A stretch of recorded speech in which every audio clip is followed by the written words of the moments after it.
الحمد لله الحمد لله على نعمك العظيمة وعلى آلائك الجسيمة. يا رب صل وسلم دائما أبدا على حبيبك خير الخلق كلهم. أما بعد فقد قال الله سبحانه وتعالى: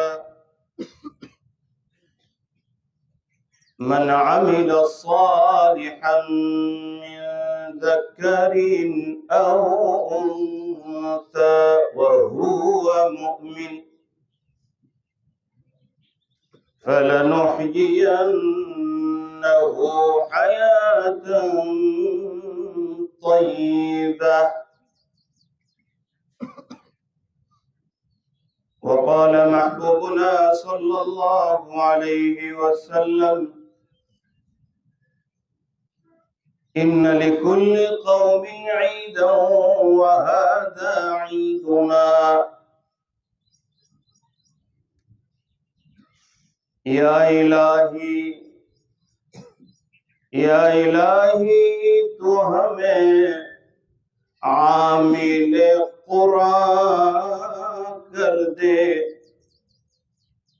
پھر نئے سرے سے مسلمان کو مسلمان کر دے۔ وہ پیمبر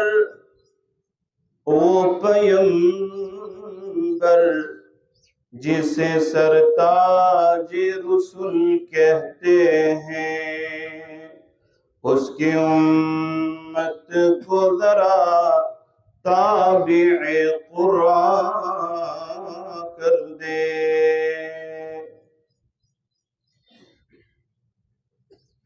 بہت ہی عزت اور احترام کے قابل،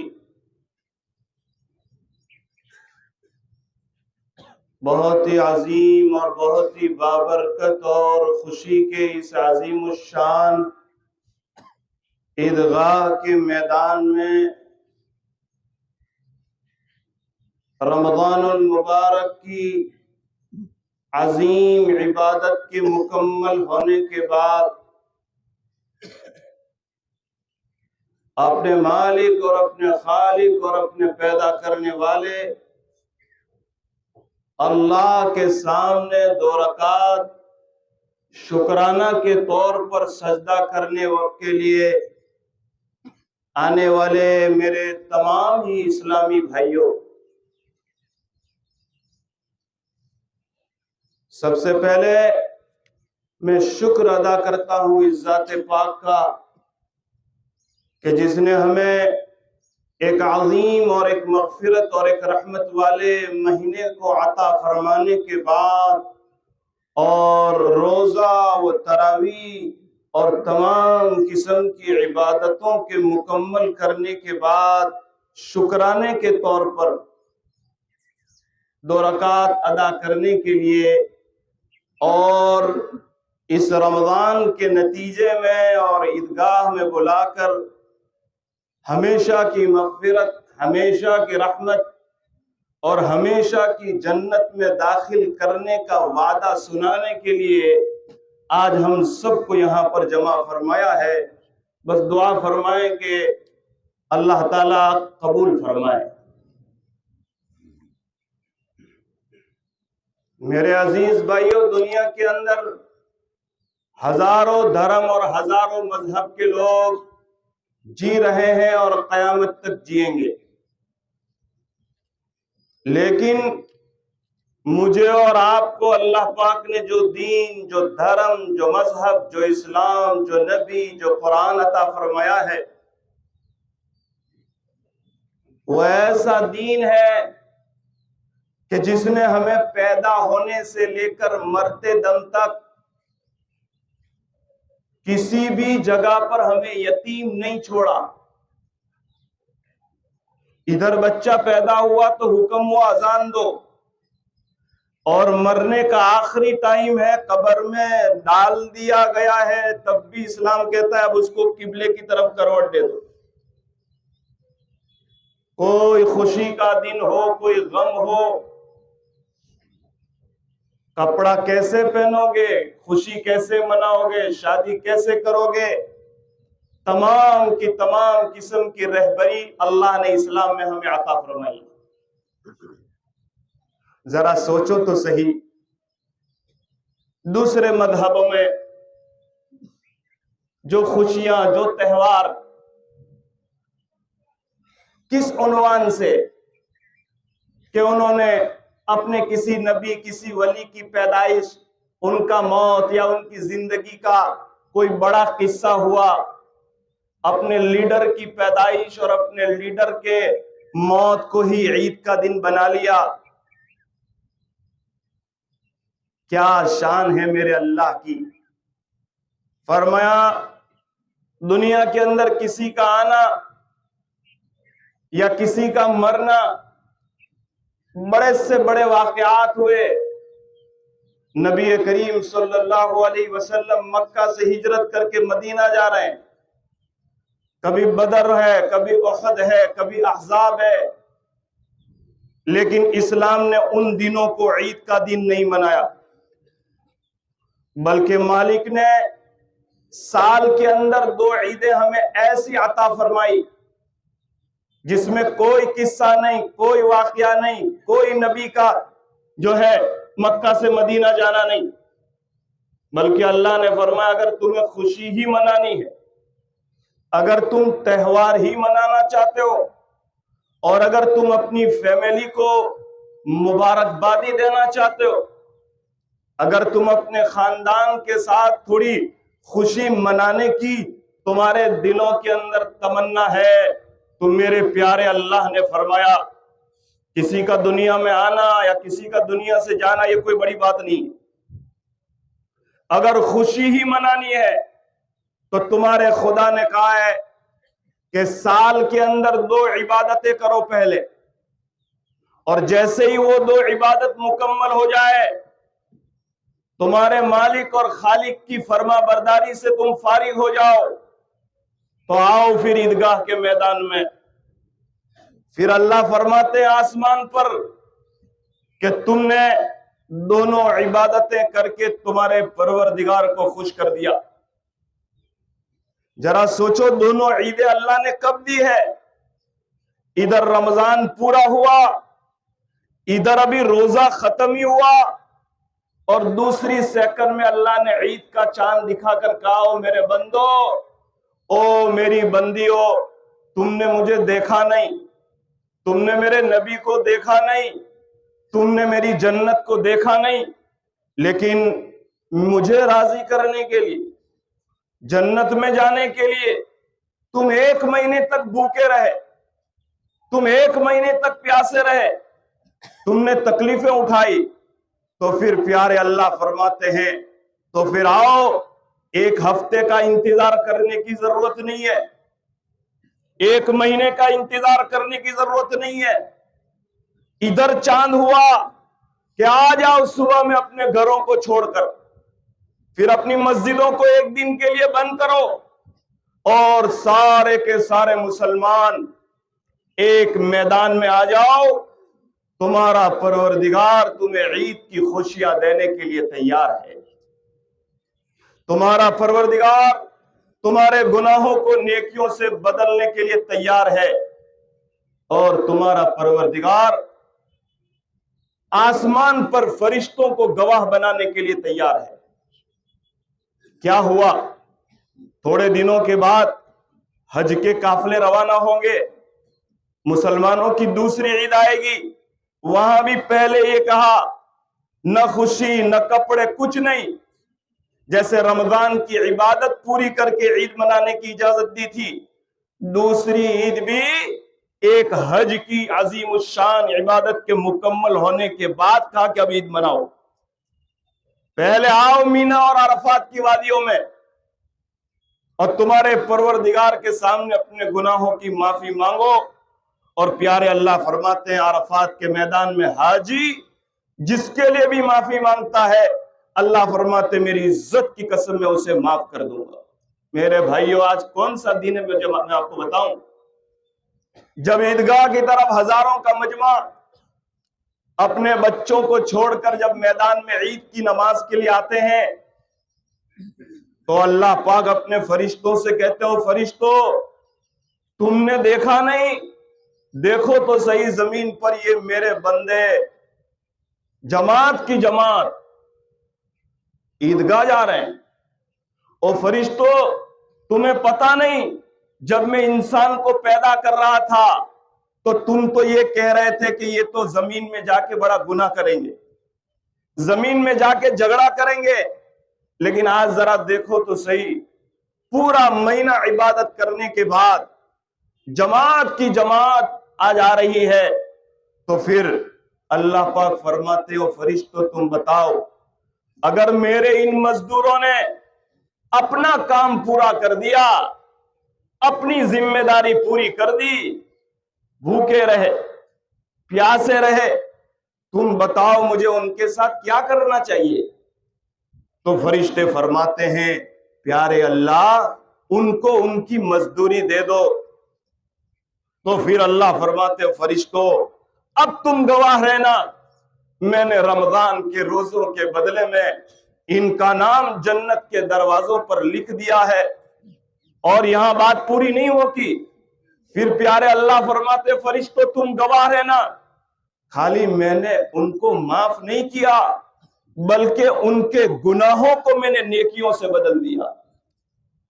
اور سنو میرے بھائیوں، اللہ فرماتے ہیں میری عزت کی قسم، میرے جلال کی قسم، میرے مرتبے کی قسم، اے فرشتوں تم گواہ رہنا، اور اے فرشتوں تم چلے جاؤ دنیا کے عیدگاہوں کے راستوں میں چلے جاؤ اور زور زور سے اعلان کرو، اے محمد صلی اللہ علیہ وسلم کے روزے دارو، اللہ نے رمضان کے بدلے میں تمہیں صاف کر دیا ہے، تمہارے گناہوں کو نیکیوں سے بدل دیا ہے، لیکن یاد رکھنا اب یہ تمہارا کپڑا سفید ہو گیا ہے، اسے صاف کر دیا گیا ہے۔ صاف کپڑے کو بہت زیادہ سنبھلنا پڑتا ہے، اگر پہلے ہی سے کپڑا گندا ہو، دو چار دھبے لگ جائے تو کیا فرق پڑتا ہے، لیکن عید کے دن نیا کپڑا پہن کر آیا ہوں، خوشبو لگا کر آیا ہوں، تو مجھے دیکھنا پڑے گا کہ میرے جبے پر کوئی کالا دھبا نہ پڑ جائے۔ آج ہم معاف کر دیے گئے ہیں، لیکن فرشتے اعلان کرتے ہیں اے فرشتوں ان میرے بندوں کو بتا دو، میرے ان بندوں کو بتا دو کہ ایک 11 مہینے کا لمبا روزہ آنے والا ہے جو عید کے چاند سے شروع ہوگا، جس میں تمہیں بھوکا نہیں رکھا جائے گا، جس میں تمہیں پیاسا نہیں رکھا جائے گا، لیکن اللہ پاک فرماتے ہیں اے میرے روزے دار امتیوں، اگر تم نے 11 مہینے تک اپنے پیدا کرنے والے کو یاد رکھا اور ان 11 مہینوں کے اندر اپنی عبادتوں کو باقی رکھا اور ان 11 مہینوں کے اندر اپنے آپ کو آنکھ کے گناہ سے بچایا، کان کے گناہ سے بچایا، زبان کے گناہ سے بچایا، حلال کو اپنا کر حرام سے توبہ کر لی، اپنے پڑوسی کو معاف کیا، اپنے بھائی کو معاف کیا، رمضان سے پہلے تمہاری زندگی کے اندر کچھ الگ چیزیں تھی، لیکن عید کا چاند آنے کے بعد اور دعاؤں کے بعد تمہاری زندگیوں میں تبدیلی آ گئی، تو اللہ پاک فرماتے ہیں اے فرشتوں تم میرے ان امتیوں کو بتا دینا کہ جب تک تم اللہ کا خیال کرو گے اللہ تمہیں رسوا نہیں کرے گا، اللہ تمہیں ذلیل نہیں کرے گا۔ یاد رکھو گھبرانے کی کوئی ضرورت نہیں، اللہ نے ہمیں اسلام دیا ہے اور مسلمان بزدل نہیں ہو سکتا۔ لوگ ڈراتے ہیں کہ اب کیا ہوگا، میں کہتا ہوں میں نے اس کا کلمہ پڑھا ہے جو آسمان بنانے والا ہے، میں نے اس کا کلمہ پڑھا ہے جس نے یوسف علیہ السلام کی کنویں میں حفاظت کی ہے، میں نے اس کا کلمہ پڑھا ہے جس نے فرعون کی تکبر کو آج تک باقی رکھا ہے، میں نے اس کو کلمہ پڑھا ہے جس نے یونس علیہ السلام کو مچھلی کے پیٹ میں زندہ رکھا تھا؟ کون ڈرا رہا ہے؟ لیکن میرے بھائیوں بات اصل میں یہ ہے، اللہ نے اسلام کی حفاظت کی ذمہ داری لی ہے۔ اگر ہم نے اسلام پر عمل نہیں کیا تو یاد رکھو اللہ ایسے لوگوں کو پیدا کریں گے جو اسلام کو اپنائیں گے اور ہم دیکھتے ہی دیکھتے رہ جائیں گے۔ ذرا سوچو تو صحیح، یہ روزہ ہم نے کیوں رکھا؟ کیوں تراویح پڑھی؟ اس کے پیچھے کا ریزن یہ ہے، اس کے پیچھے کا مقصد یہ ہے کہ رمضان کے بعد میری اور آپ کی زندگی کے اندر، میرے اور آپ کے سبھاؤ میں، میرے اور آپ کے کیریکٹر میں، میرے اور آپ کے کمانے میں، میری اور آپ کی اولاد گناہوں سے بچ جائے، ہم معاف کرنے والے بنے، یہ مقصد ہے۔ لیکن اللہ فرماتے ہیں کہ اگر میرے ان امتیوں نے رمضان کے بعد، روزہ رکھنے کے بعد، اگر ان کی زندگیوں میں کوئی فرق نہیں آیا تو اللہ فرماتے ہو میرے بندو، میری عزت کی قسم، میں نے تو رمضان اس لیے دیا تھا کہ رمضان کے بعد تیری ایک نماز قضا نہ ہو، تیری ایک نماز قضا نہ ہو۔ میرے بھائیوں، میری زندگی میں 40 رمضان چلے گئے، آپ میں سے کسی کے 50۔ کب تک ایسے رمضان گزرنے کے بعد پھر ہم اپنے گھروں کے اندر، پھر ہم اپنے دکانوں کے اندر، اللہ فرماتے ہیں یاد رکھو اگر تم نے اپنے خدا کو بھلا دیا تو نہ تمہارا مال تمہیں فائدہ دے گا، نہ تمہاری عزت تمہیں فائدہ دے گی، نہ تمہاری اولاد تمہیں فائدہ دے گی۔ اللہ فرماتے ہیں میں دنیا کے انسانوں کو سبق سکھلا کے رہوں گا۔ میرے عزیز بھائیوں، آج عیدگاہ کا اور عید کا اتنا بڑا مجمع ہے، ہمیں نیت کرنی ہے، اگر ہم سچے اللہ کے بندے ہیں تو ہمیں آج سے اللہ سے سچی اور پکی توبہ کرنے کی ضرورت ہے۔ آج مسلم سماج کہاں جا رہا ہے؟ کہاں جا رہے ہیں؟ بھائی کو معاف کرنے کے لیے تیار نہیں، منہ میں روزہ ہے، زبان پر ہنستے ہوئے بات ہے اور باہر نکل کر اسی کی غیبت ہو رہی ہے۔ نبی کریم صلی اللہ علیہ وسلم نے ارشاد فرمایا کوئی مسلمان مجھے 2 چیزوں کی گارنٹی دے، میں اس کو جنت کی گارنٹی دینے کے لیے تیار ہوں۔ میرے بھائیوں یاد رکھو، کوئی اگر یہ کہتا ہے کہ میں نماز نہیں پڑھتا ہوں مجھے کوئی فرق نہیں پڑتا، میں جھوٹ بولتا ہوں مجھے کوئی فرق نہیں پڑتا، میں رسول اللہ کی سنت سے دور ہوں مجھے کوئی فرق نہیں پڑتا، میرا مال بڑھ رہا ہے، میری عزت بڑھ رہی ہے، یاد رکھو میرے بھائیوں، اللہ نے آسمان پر یہ فیصلہ کیا ہے کہ اللہ گنہگار کو کبھی بھی سکون نہیں دے سکتا۔ اللہ کی امتحان لینے کے طریقے الگ ہیں، کبھی اولاد کو آزمائش میں ڈال دیتے ہیں، اور یوں فرمایا اگر دنیا میں گناہ کی کوئی سزا نہ بھی ہو تو پیارے آقا صلی اللہ علیہ وسلم فرماتے ہیں موت کے وقت ہم اس سے ایمان کو چھین لیں گے۔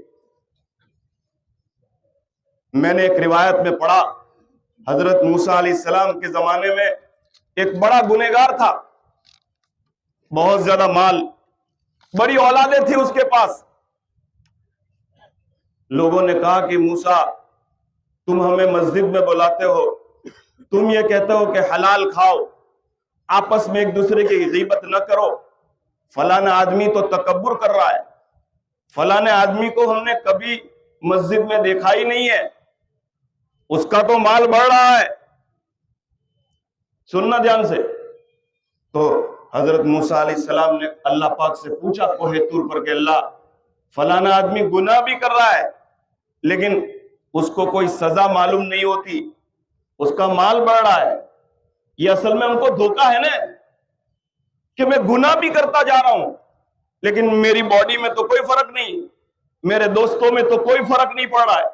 اللہ فرماتے موسیٰ جس دن اس نے پہلا گناہ کیا بھلے اس کا مال بڑھ رہا ہے، بھلے اس کی اولادیں بڑھ رہی ہے، لیکن پہلے دن سے ہم نے سب سے بڑا عذاب اس پر یہ اتارا کہ اس کے دل میں سے عبادت کی، نماز کی لذت کو ہم نے ختم کر دیا۔ وہ مسجد میں بھی آتا ہے، اس کا دل نہیں لگتا۔ آپ کو یہ بات سمجھ میں نہیں آ رہی، میں ایک مثال دے کر سمجھاتا ہوں۔ امام محمد ابن سیرین بہت بڑے امام گزرے، بہت بڑے امام، بہت بڑے اللہ والے۔ ایک مرتبہ بیمار ہو گئے۔ جب بیمار ہو گئے، کوئی دوا اثر نہیں کر رہی تھی۔ 2 سال ہو گئے، راتوں رات اللہ سے رو رہے تھے، اور 2 سال کے بعد ان کے گھر والوں نے کہا کہ محمد ابن سیرین ڈپریشن میں چلے گئے، ٹینشن میں چلے گئے، رو رو کر زندگی گزار رہے ہیں۔ 2 سال کے بعد عید کی رات تھی اور اللہ سے کہا کہ اللہ، آج مغفرت کی رات ہے، آج تو ہزاروں گناہگاروں کو مغفرت کا اعلان کرے گا۔ او پیارے اللہ، میری ایسا کون سا گناہ ہے جس کی بنیاد پر میری بیماری نہیں ختم ہو رہی ہے، میری تکلیف نہیں ختم ہو رہی ہے؟ اے اللہ، ایک مرتبہ مجھے بتا دے، میں زندگی بھر کے لیے اس کو چھوڑنے کے لیے تیار ہوں۔ سننا دھیان سے، محمد ابن سیرین جن کی بیٹی کا نام ہے فاطمہ، 40 سال تک اس کی کوئی نماز قضا نہیں ہوئی۔ یہ محمد ابن سیرین فرماتے ہیں 2 سال سے میں عذاب میں تھا، 2 سال سے میں تکلیف میں تھا، دنیا کے بڑے بڑے ڈاکٹروں سے علاج کرا لیا۔ عید کے دن اللہ پاک نے مجھے خواب میں بتایا، محمد تم نے ایک گناہ کیا ہے، اور تمہارا یہ گناہ آج سے 40 سال پہلے تم نے کیا تھا۔ ہم نے 40 سال کے بعد آج تمہارے اوپر اس کی سزا اتاری ہے، اور وہ سزا یہ ہے کہ تم کو ایسی بیماری میں ہم نے مبتلا کر دیا کہ دنیا کے کسی ڈاکٹر کے پاس اس کا علاج نہیں ہے۔ امام محمد ابن سیرین فرماتے، پیارے اللہ، مجھے بتا دیجئے میرے وہ گناہ کو، میں معافی مانگنے کے لیے تیار ہوں۔ محمد ابن سیرین فرماتے ہیں غیب سے آواز آتی ہے، محمد تمہارے محلے کا غریب آدمی جس سے آج سے 40 سال پہلے تم نے اس کو ذلیل کیا تھا، تم نے اپنی زبان سے اس کو کڑوا بول دیا تھا، اس کی سزا آج ہم نے 40 سال کے بعد اتاری ہے۔ اگر تم یہ چاہتے ہو تمہارا خدا تمہیں معاف کر دے، تمہارا خدا تمہیں جنت میں داخل کر دے، تمہارا خدا تمہاری بیماری کو تندرستی میں بدل دے، تو بھول جاؤ تم کتنے بڑے عالم ہو، جاؤ اس کے دروازے پر، جاؤ اس کی معافی مانگو۔ محمد فرماتے ہیں میں نے صبح کا انتظار نہیں کیا، میں دوڑا اس کے محلے پہ پہنچا، اس کے دروازے کو دستک دی، وہ باہر نکلا، اور میں نے اس سے کہا کہ بھائی میرے ماں باپ قربان، میری ساری اولاد قربان، میں سارا مال دینے کے لیے تجھے تیار ہوں، بھلا مجھے معاف کر دے یار۔ تو اس نے کہا کہ کیا ہوا؟ فرمایا 40 سال پہلے میں نے تجھ سے کچھ برا بھلا کہہ دیا تھا۔ کہا کہ وہ مجھے تو کچھ یاد نہیں ہے۔ کہا کہ بس تو مجھے معاف کر دے۔ امام محمد ابن سیرین کی کتاب میں نے پڑھا ہے کہ اس نے کہا کہ میں نے آپ کو معاف کر دیا۔ دونوں کی آنکھوں میں آنسو آ گئے، دونوں گلے ملے۔ آج کا یہ واقعہ، ہر محلہ الگ ہے، ہر دین کا کام کرنے والا یوں سمجھ رہا ہے کہ میں الگ، وہ الگ۔ او میرے بھائیوں، بہت ٹکڑے ہو گئے اب اس امت کے، اسے اب زیادہ ٹکڑے کرنے کی ضرورت نہیں ہے۔ امام محمد فرماتے ہیں ادھر اس نے مجھے معاف کیا، اور ابھی میں اپنے گھر بھی نہیں پہنچا تھا، ابھی میں اس کے دروازے سے نکلا، اور وہ بیماری جو 2 سال سے مجھے اچھی نہیں ہو رہی تھی، میرے گھر آنے سے پہلے اللہ نے مجھے تندرستی دے دی۔ میرے عزیز بھائیوں، اللہ کو ناراض کر کے ہم دنیا میں عزت نہیں جی سکتے۔ اتنا بڑا مجمع آیا ہے، رمضان میں تہجد بھی آسان تھی، رمضان میں فجر بھی آسان تھی، کیا ہو گیا؟ میں کل ایک کتاب پڑھ رہا تھا، میں نے پڑھا، خواجہ معین الدین چشتی اجمیری فرماتے ہیں کہ دنیا میں جتنے جانور ہیں نا، کیڑے مکوڑے، جتنے جانور، روزانہ اللہ تعالیٰ سے کہتے ہیں، یہ کتا یہ کہتا ہے الحمدللہ الذی جعلنی کلبا ولم یجعلنی خنزیرا، اے اللہ بھلے تو نے مجھے کتا بنایا، سور تو نہیں بنایا نے۔ اونٹ کہتا ہے اے اللہ میں تیرا شکریہ ادا کرتا ہوں، تو نے بھلے مجھے اونٹ بنایا لیکن خنزیر تو نہیں بنایا۔ سارے جانور کیڑے مکوڑے یہ کہتے ہیں خنزیر سے پناہ مانگتے ہیں، سور سے پناہ مانگتے ہیں، لیکن جب سور کی باری آتی ہے اور خنزیر کی باری آتی ہے تو وہ کیا کہتا ہے سننا، یہ عیدگاہ کا میرا آج کا میسج ہے۔ وہ سور یہ کہتا ہے میرے پیارے اللہ، سارے جانور بددعا دیتے ہیں مجھے، سارے جانور مجھے گالی دیتے ہیں، لیکن پیارے اللہ میں تیرا شکریہ ادا کرتا ہوں۔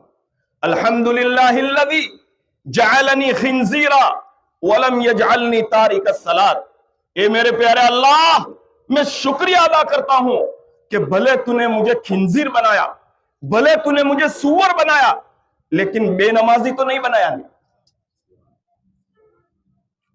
اگر بے نمازی بناتا تو دنیا کیا میری آخرت بھی برباد ہو جاتی۔ خواجہ معین الدین چشتی اجمیری فرماتے ہیں خنزیر بے نمازی سے پناہ مانگتا ہے، اس لیے کہ اس کو معلوم ہے کہ بے نمازی کی قبر کے اندر کیا حالت ہوتی ہے، معاف نہیں ہے نماز۔ حضرت جی مولانا الیاس صاحب رحمۃ اللہ علیہ فرماتے تھے جو سماج، جو معاشرہ، جو خاندان اور جس مسجد میں 50% فجر میں مسلمان نہیں ہے، اس پر اللہ کی مدد کیسے آ سکتی ہے؟ ہمیں اپنے آپ کو سدھارنے کی ضرورت ہے۔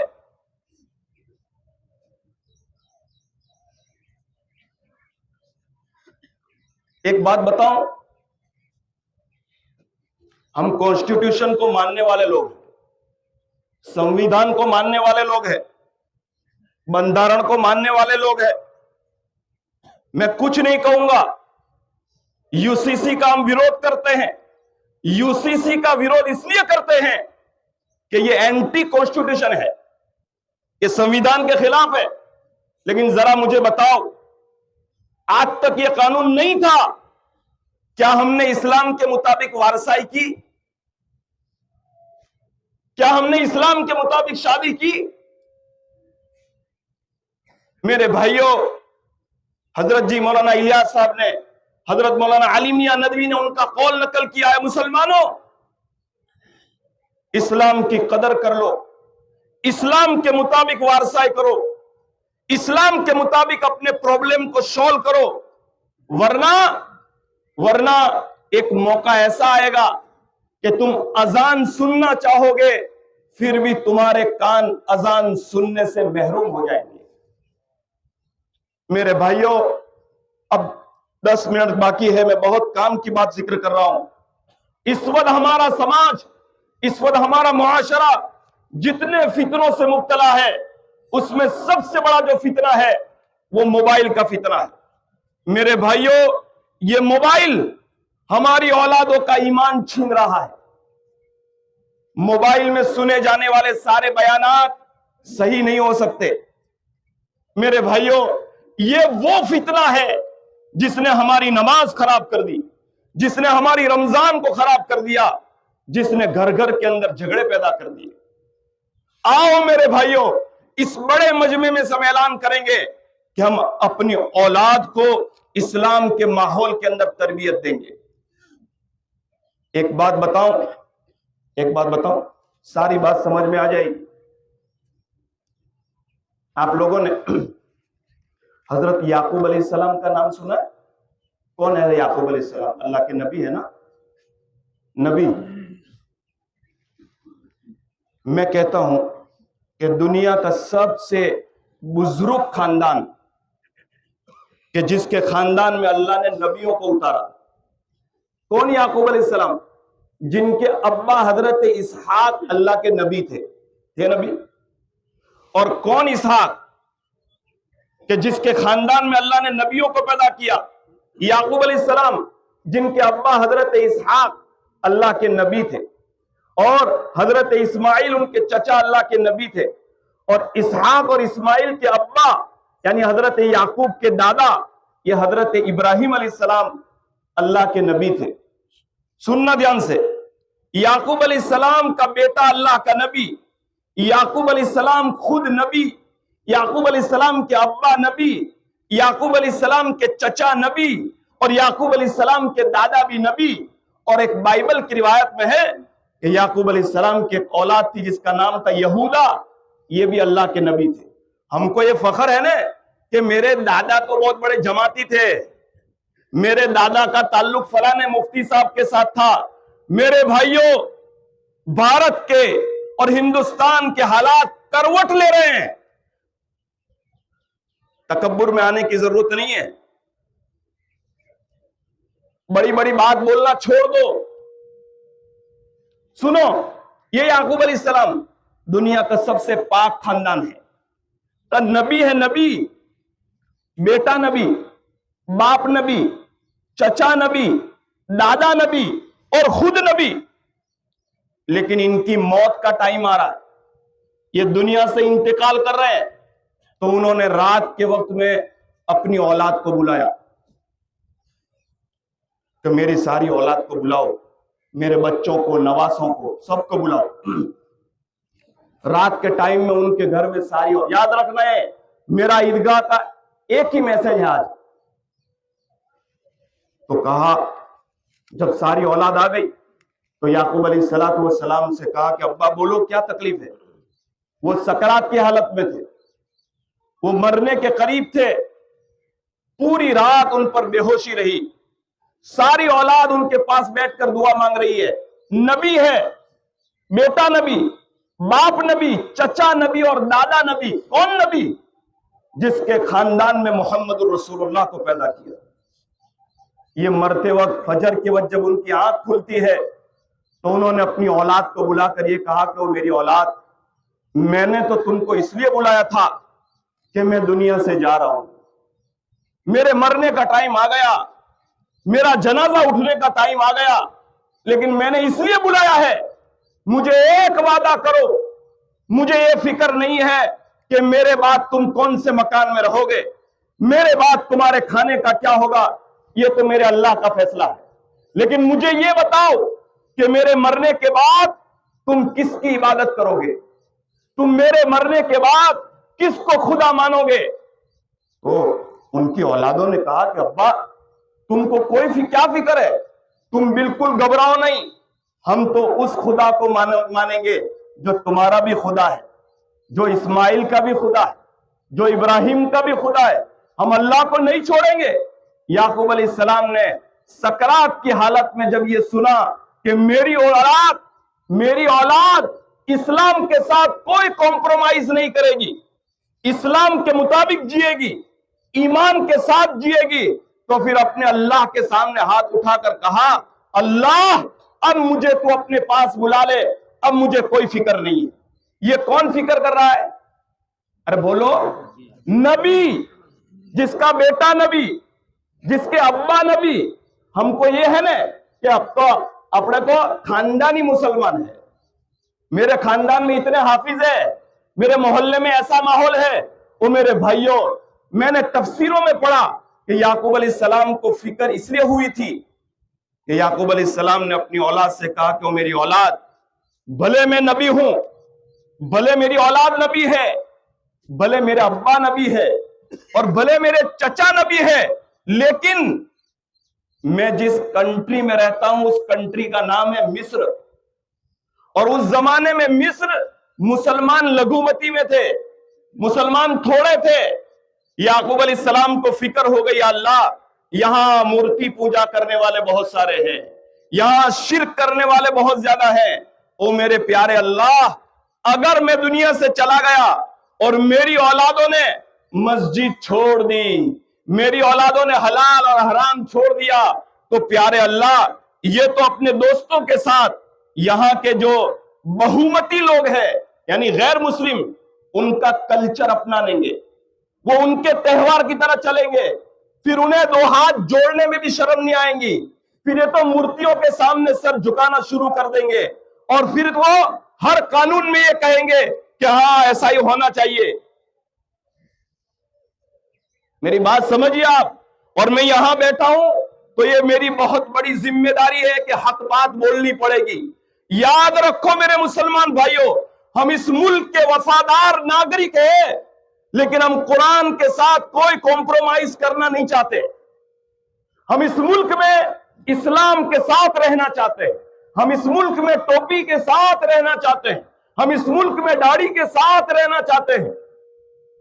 اللہ پاک صحیح سمجھنے کی توفیق عطا فرمائے۔ تم کس کو دھوکہ دے رہے ہو؟ ہم سب یہاں مسلمان ہیں، سب ایمانی بھائی ہیں۔ ایک بات کہیں گے میرے بھائیوں، حضرت یعقوب علیہ السلام نے کہا تھا کہ چونکہ مصر میں مسلمان بہت تھوڑے ہیں، زیادہ تر غیر مسلم ہے، تو میرے مرنے کے بعد میری اولاد ان کے ساتھ مرج ہو جائے گی، ان کے تہوار کی طرح اپنا تہوار، ان کے شادی کی طرح اپنی شادی، تو کہیں آگے چل کر یہ ایمان نہ چھوڑ دے۔ نبی کو یہ فکر تھی۔ میں نے جب یہ پڑھا تو میرے دل میں آیا، اللہ، یعقوب علیہ السلام کو اپنی اولاد کی ایمان کی فکر تھی، تو بھارت کے حالات کیا ہے؟ 2025 چل رہا ہے، ہم بھی لگومتی میں ہیں، کسی جگہ 8%، کسی جگہ 10% مسلمان، کسی جگہ 14% مسلمان۔ ہمیں کسی دھرم سے ان کو کوئی برا بھلا کہنے کی ضرورت نہیں ہے، ہر ایک کو اپنا دین مبارک ہے، لیکن ایک بات یاد رکھو، اگر ہم نے مسجدوں کو چھوڑ دیا، ہم نے دین کے ماحول کو اپنے گھروں میں قائم نہیں کیا، میرے بھائیوں، کپڑے سے زیادہ، کھانے سے زیادہ، مکان سے زیادہ اس وقت بھارت کے مسلمانوں کو ایمان کے بچانے کی ضرورت ہے۔ تم نے جوان بچوں کو موبائل ہاتھ میں دے دیا ہے، کوئی شکیلیت کے قبضے میں جا رہا ہے، کوئی مرزا کے قبضے میں جا رہا ہے۔ اب تو حالت یہ ہو گئی ہے کہ جب ہم کسی کو مسئلہ بتاتے ہیں تو وہ لوگ ہم کو سامنے سے کہتے ہیں کہ تمنا ہمن نہیں پڑے، تمنا ہمن نہیں پڑے۔ میرے بھائیو، اللہ صحیح سمجھ عطا فرمائے۔ زبان کی حفاظت کرو، اپنے علم و عمل کی خوب قدر کرو۔ یہ چند تھوڑی سختی کے ساتھ میں نے کہہ دیا ہے، لیکن دل کے اندر سے جو آواز نکلتی ہے، میرے بھائیوں مجھے معاف کرے، میں 100 مرتبہ معافی مانگنے کے لیے تیار ہوں۔ دنیا میں اچھے سے اچھا کھانا کھاؤ، اچھے سے اچھے میٹنگوں میں جاؤ، لیکن جہاں بھی جاؤ اسلام کے ساتھ کوئی سودا مت کرنا، ورنہ اللہ نسلوں کو معاف نہیں کریں گے۔ وقت ہو چکا ہے میرے عزیز بھائیوں، چونکہ عید کی نماز سال میں 2 مرتبہ آتی ہے، ابھی آخری بات اور آخری میسج میرا یہ ہے کہ دنیا کی ساری قومیں باطل مذہب پر ہونے کے باوجود ان کے پاس کوئی آسمانی کتاب نہیں ہے، باطل ہے، غلط ہے، لیکن ایک پلیٹ فارم پر ہے، جھوٹ پر ہونے کے باوجود ایک ہے، اور ہمارا دین ایک، ہمارا مذہب ایک، ہمارا قرآن اللہ کی سچی کتاب ہے، اور ہم سچے مذہب کے فالوور ہیں، لیکن پھر بھی ہم نے ٹکڑوں میں تقسیم کر دیا اپنے آپ کو۔ میں نے ابھی آمولی میں کہا کہ جب رسول اللہ صلی اللہ علیہ وسلم نے عید کی نماز عیدگاہ میں پڑھی ہے تو ہم الگ الگ جماعتوں میں کہ ہماری عید کی نماز مسجد میں ہوگی، کتنا انتشار ہو گیا۔ ہر ایک کو اپنے من کے مطابق اسلام پر عمل کرنا ہے۔ یاد رکھو میرے بھائیوں، اسلام میرے اور آپ کے باپ کی جاگیر نہیں ہے، یہ میرے اور آپ کے محمد رسول اللہ نے بڑی قربانی کے بعد ہمیں یہ دین دیا ہے، ہمیں امانت داری سے اس لوگوں تک اس کو پہنچانا ہے۔ اللہ ہمیں عمل کی توفیق عطا فرمائے۔ 2 رکعت ہمیں پڑھنی ہے، نیت یہ کرنی ہے کہ اللہ میں عید کی 2 رکعت واجب نماز اس امام کے پیچھے پڑھتا ہوں، واسطے اللہ کے منہ میرا کعبہ شریف کی طرف۔ دل میں نیت کر لے، زبان سے کہہ دے تو اچھا ہے۔ اس کے بعد امام پہلی تکبیر کہے گا، یہ تکبیر تحریمہ۔ جب پہلی تکبیر کہے، اللہ اکبر کہے، ہم کانوں تک ہاتھ اٹھائے، ناف کے نیچے باندھ لیں، یہ تکبیر تحریمہ ہے۔ میں نے گزشتہ سال بھی یہ مسئلہ بتایا تھا، ابھی بھی بتا دیتا ہوں. یہ پہلی تکبیر نماز میں جو کہی جاتی ہے فرض ہے، اللہ اکبر. بہت سارے ہمارے بھائی امام کے پیچھے کال تو باندھتے ہیں لیکن منہ سے اللہ اکبر نہیں بولتے، منہ سے اللہ اکبر نہیں بولتے.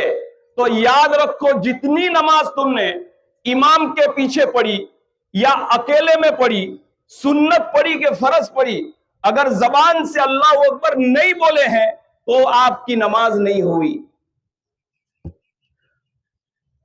صاحب ہدایہ نے تو لکھا ہے کہ اتنی زور سے بولنا پڑے گا کہ آدمی خود سن لے، من میں بولنے سے نہیں چلے گا. رکوع کی تکبیر چھوٹ گئی، سجدے کی تکبیر چھوٹ گئی تو نماز ہو جائے گی، لیکن پہلی تکبیر نماز کی یہ فرض ہے اور اتنی زور سے بولنا پڑے گا کہ آدمی خود سن لے. یہ پہلی تکبیر ہے. دوسری تکبیر جب کہی جائے ہاتھ کانوں تک اٹھائے چھوڑ دے.